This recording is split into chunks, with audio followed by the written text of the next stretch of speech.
JD Lakshminarayana గారు మనతో ఉన్నారు. సో ఈ రోజు అడుగుదాము విశ్వ సమైక్య సంక్రాంతి సంబరాలు ఈవెంట్ ఎలా అనిపిస్తుంది, ఈ ఈవినింగ్ ఎలా ఎంజాయ్ చేశారో అడిగి తెలుసుకుందాం. Hi sir, good evening. ముందుగా మీకు మా 99 టీవీ తరఫున సంక్రాంతి శుభాకాంక్షలు. సో చెప్పండి సార్, మీకు ఎలా అనిపిస్తుంది ఈరోజు ఈవినింగ్? 99 టీవీ రీసెంట్ గా డిజిటల్ కూడా మొదలు పెట్టింది కాబట్టి సంక్రాంతి సందర్భంగా తోట చంద్రశేఖర్ గారు ఈ ఆల్మోస్ట్ 30-35 ఛానల్స్ తో రావడం అది చాలా ముఖ్యమైన విషయం. ముఖ్యంగా ఏంటంటే భారతదేశం, విశేషంగా ఆంధ్రప్రదేశ్ తీసుకుంటే ఇది వ్యవసాయ ప్రాధాన్యత దేశం కాబట్టి సంక్రాంతి అన్నది వ్యవసాయదారులకు చాలా ముఖ్యమైన పండుగ.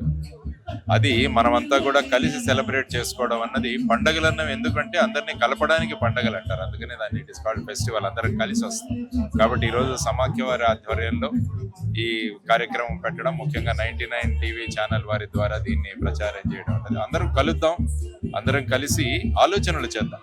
సమాజం ముందుకు వెళ్ళాలంటే ఆలోచనల పరంపర ఉండాలి, కొత్త ఆలోచనలు చేయాలి. అందుకని దీన్ని సమ్యక్రాంతి అంటాం. సంక్రాంతి అంటే దక్షిణ దీని నుంచి ఉత్తరాయణంలోకి ప్రయాణం చేస్తూ ఇది ఒక మకర రాశిలో సూర్యుడు ప్రవేశిస్తాడు, అందుకనే దీన్ని మకర సంక్రాంతి అంటారు. అందుకని ఈవెన్ భీష్ముడు కూడా అంపశయ్య మీద దీనికోసం వెయిట్ చేస్తూ ఉన్నాడు.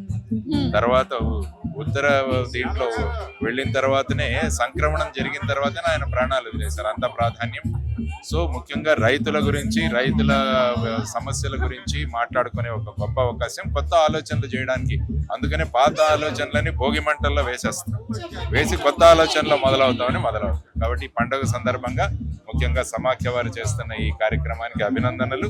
అందరినీ ఒక చోట కలిపి కొత్త ఆలోచనలతో ముందుకు వెళ్లే విధంగా చేయడానికి చాలా చక్కగా ఉంది. ఎక్కడెక్కడి నుంచో వచ్చారు అందరూ కూడా.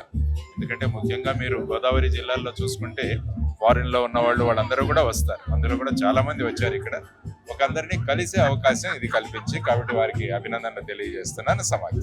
Thank you so much sir.